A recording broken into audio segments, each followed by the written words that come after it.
Good evening. I'm Norman Robinson, and welcome to Affordable Housing Matters. Last month, we touched a little on the development of the VA Hoffman Triangle. Well, tonight, we will dig deeper into those new affordable housing opportunities in Central City.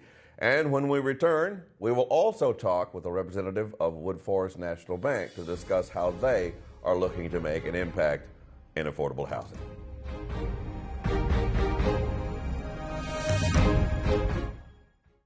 What if you could invest in the future of kids, like a stock? Not the kind of stock that's about making money, but a stock for social change. A whole new kind of investment called Better Futures. When you invest, it helps kids go to college. Believe in us, invest in us, watch us grow. My name is Sydney, and I'm your dividend.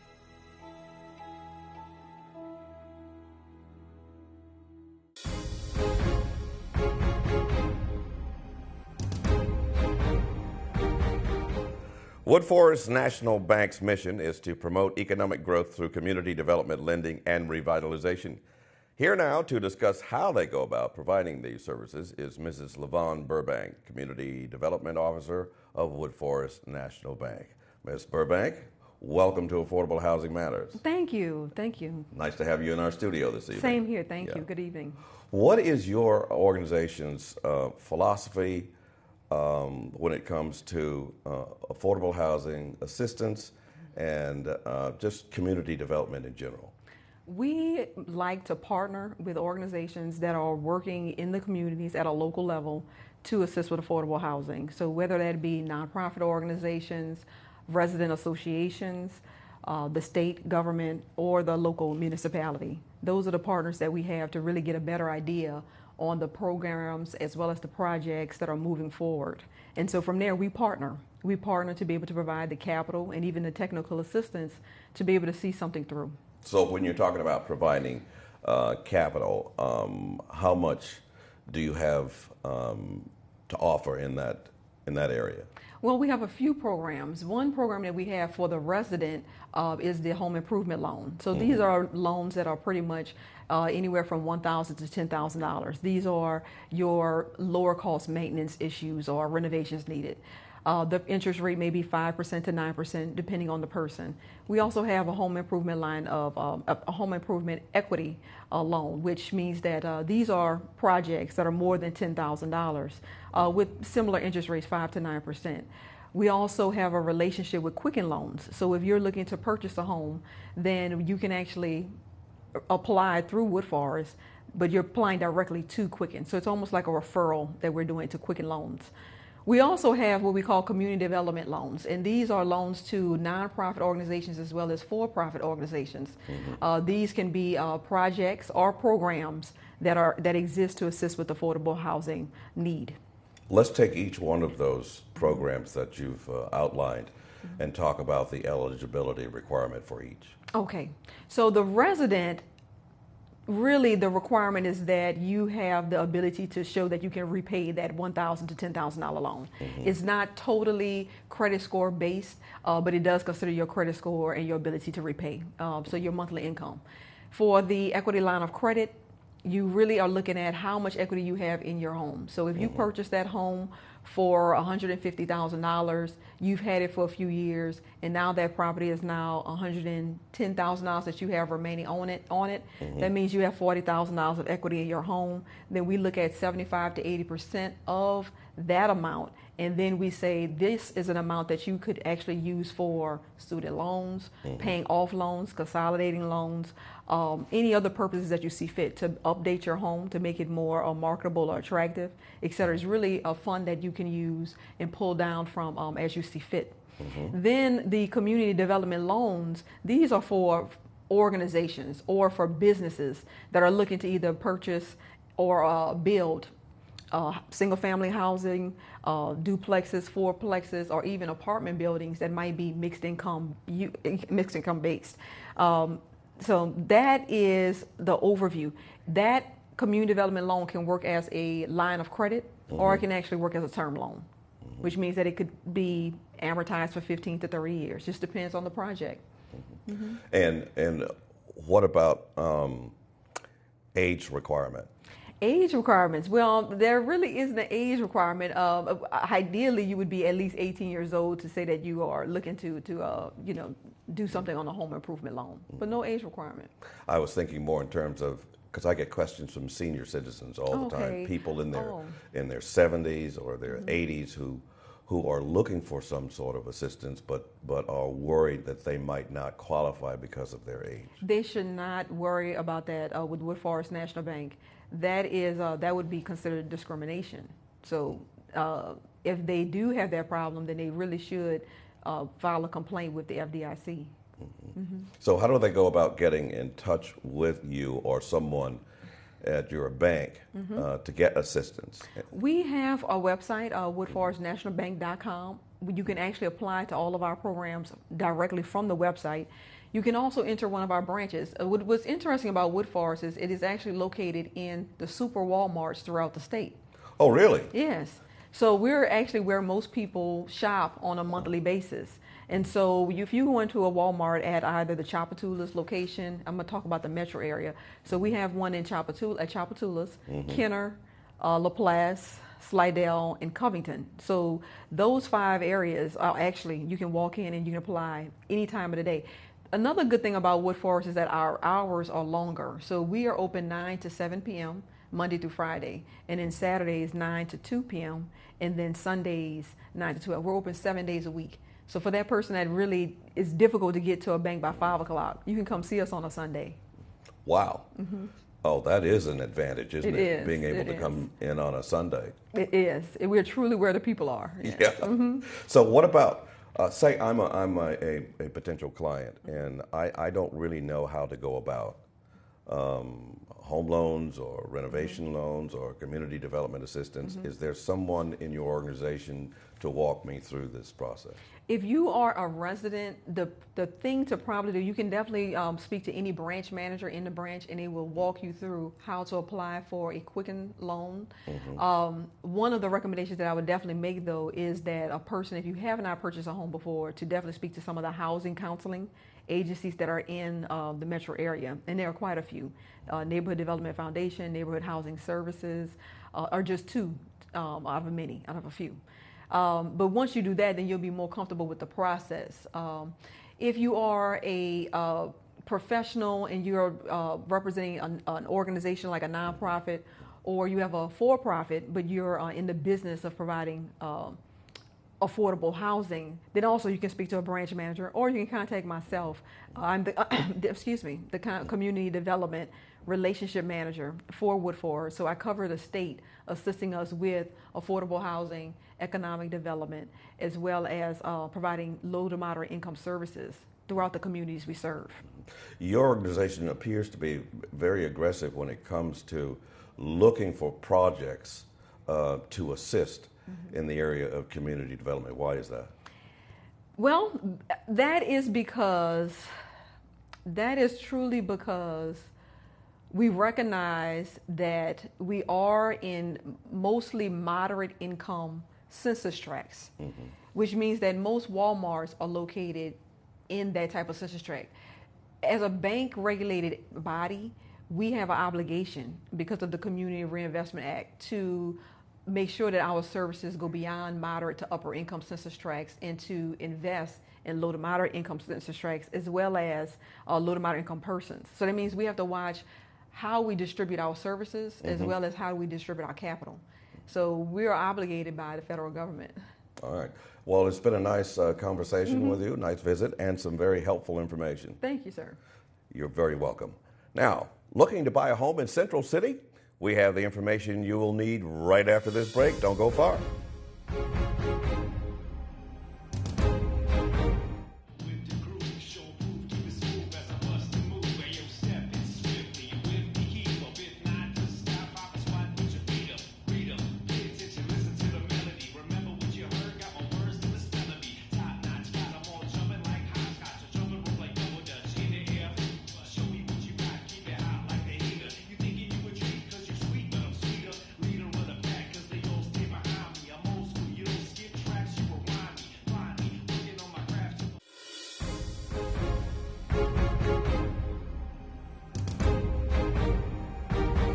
In an area that was chosen because of its apparent need to restore home ownership and reestablish a healthy community, the VA Hoffman Triangle is well on its way towards evolving into that new quality neighborhood. With me now to educate us on this new development is Mr. Fred Johnson, CEO of the Neighborhood Development Foundation. Fred, thanks for being here. Oh, thanks for having me, Norman. When it comes to affordable housing, the Neighborhood Development Foundation is ground zero. Yes. Well, we certainly like to think and feel and behave that way. And for the last 30 years, 30 plus years, that's what we've been doing, is trying to educate, stimulate, motivate first-time home buyers to become homeowners through all of the trials and tribulations. And you have this new program now, so right. The VA Hoffman Triangle. 13 properties awarded? Yeah. Let's talk about those. It's 13 properties that came out of the footprint of the VA hospital that's recently built, and the historical people made certain that the city didn't demolish them. Mm-hmm. So the city saw fit to not demolish them, save the facades, which was really New Orleans and not any place USA with the facades. So they moved them, and they moved them over into the VA area. And we had, prior to that, had built 25 new homes in and through there. Mm-hmm. So the city and I agreed that I would be happy to take the 13, renovate them, and get those back into livable conditions. Mm-hmm. And of the 13, one have already sold. We've already sold one. Lady jumped on it right away. But the dilemma we got is location. The location is not the best location. And that concerns me because those of us who don't have the correct education, mm-hmm. we can't see through the location of now with respects to what the future location is going to be. Mm-hmm. And these areas are turning around, and the prices are going astronomically just out the stratosphere. So I encourage people to look at what you see. Don't be intimidated by it, but understand that's not what it's going to stay like. Mm-hmm. And Norman, some of these places is going from $140,000 to $300,000, man. Wow. Yeah. So, and what we got is we got multiple things hitting us. We got a wave of people, blacks and whites, young millennials who don't want to live in the suburbs. They want to live in the city. You have rents that for being New Orleans born, bred, reared, mm-hmm. never seen rents that high. We've always had very affordable rents. The properties may have been a little shady, but right. very affordable rents. And today the rents are beyond anyone's imagination. So now you have people paying mortgage rates for rent. Yes. Basically. That's yes. how high the rents have gone. Right. And the way I would say it is that you're paying somebody else's mortgage. Mm-hmm. You know what I mean? You're paying a rent, but you're paying somebody else's mortgage.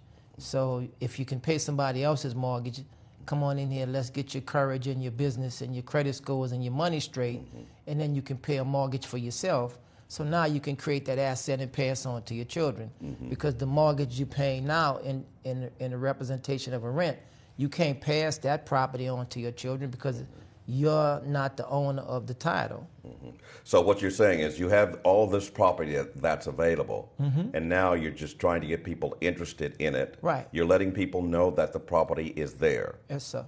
And yes, you're sir. trying to get them to have the vision right. to see beyond right. the condition of the location right now. The vision, the wisdom, the knowledge, and the understanding on how you can spend $140,000 now, and in a very short period, that house could be worth more than you could have imagined. Well, the dilemma you will have, it's a good and a bad thing. You can have the equity in the house. Mm-hmm. So what I say to my customers when they come to me and they say, well, Fred, somebody want to give me $300,000 for my house. I only owe $50,000. I said, okay, well, do the math and figure out when you sell this house, where you're going to go with the difference of the money. Yeah. All right? So it's a catch-22 here. But it's better to be in the position of having it, the equity, than not having it. Because if you're not in the equity position, you have the landlord foot on your neck, and at any given time, you can be evicted out that property. Even if they just use the tactic of doubling the rent. So you got to come out. So what we've been trying to say to folks is, listen, you need to understand, as long as you're paying rent, you're at the mercy of the landlord. So if you're going to pay $800, $900 rent, you may as well get your mind right, get your soul right, have a coming to Jesus talking with yourself, and understand that if you can't do it for you, look at your children and say, listen, I need to do this because wealth in America is passed through real estate. So if I can create this asset, we all going to die. None of us going to get out of here alive. I can pass this on to my children. At least they get a chance to start at a level of economics higher than I did. And I put it to them like this. I said, think about this. Think if your parents gave you a house. Right. And all you had was water, light, gas, phone, food, insurance, and taxes. Do you know how strong your money would be? I mean... Put you in an entirely different category, a new level. Exactly. Yeah. You don't start from scratch. You're not this far on the ladder. You're not way down south on the ladder. You're further north on the ladder. And that's what this thing is about. People always saying, well, what we going to do, what we going to do? What would change the face of the dilemma we find these neighborhoods in is economics. The problem is that the economics that's coming, most of the minority people are not in the economics. So you either in it or you out it. In 1977, I'm working in an anti-drug program with Tamarina Fan. I took 5 kids to Aspen, Colorado for a program. The first time we were there for a month. And the lady would come every day and do the housekeeping, and I'm talking to her, and she says, no, we don't live here. I said, well, where you live? Oh, really? She said, we live 20 miles outside here. I said, why? She said, because it's too expensive. And so we have that trend now. We see that same trend happening here. In the city of New Orleans. The same trend happening here. But you have these 12 properties now. Right. We have 12 properties. And what's the price range on these 12 properties? How does one... They can go from 120 to 260. Just depends. If the potential buyer is interested, they can call 488-0155 and says, I'm interested in the Hoffman VA properties. I'd like to know more about it. Any one of my staff people can give them directions. We can give them the addresses. They can do a drive-by. But these properties are hot. They're hot. Now, how does one qualify for these properties? Well, of course, you need to provide income, show that you have a stable job, show that you have fair to decent credit, and that you have a minimum amount of money saved. It's not a welfare program. You got to have some money, and you got to have your business in order. Well, we at NDF, we prepared to help you to get those I's dotted and T's crossed, but we can't do that for you. That's something you got to want to do. We can do it with you, but not for you. And this is not limited to first-time home buyers? It's owner-occupied. Owner-occupied. Yeah, you have to owner-occupied. And the definition of a first-time home buyer, according to the federal regs, if they haven't changed, so many things are changing. Yeah. But the last definition that we worked from was that you could have owned the house, provided that you hadn't lived in it in the last 2 years, and provided that you hadn't filed the interest on your taxes. But you can't buy the house and then turn around and rent it out. No, that's not that. It's not that kind of party. All right. I mean, we're trying to build a neighborhood, and transient people in the neighborhood don't build a neighborhood. It takes the neighborhood down. Fred Johnson, Neighborhood Development Foundations. Always nice to have you visiting. It's always good to see you, Norman, and always good to talk to New Orleans. Thank you. All right. We would also like to thank Ms. Lavon Burbank and Mr. Fred Johnson for being a guest with us here on Affordable Housing Matters. And if you would like to rewatch this and other episodes of Affordable Housing Matters, go to WLAE.com and click on Programming link. There you can watch this episode and all past episodes of Affordable Housing Matters. Thank you for joining us this evening. I'm Norman Robinson, and as always, have a good night.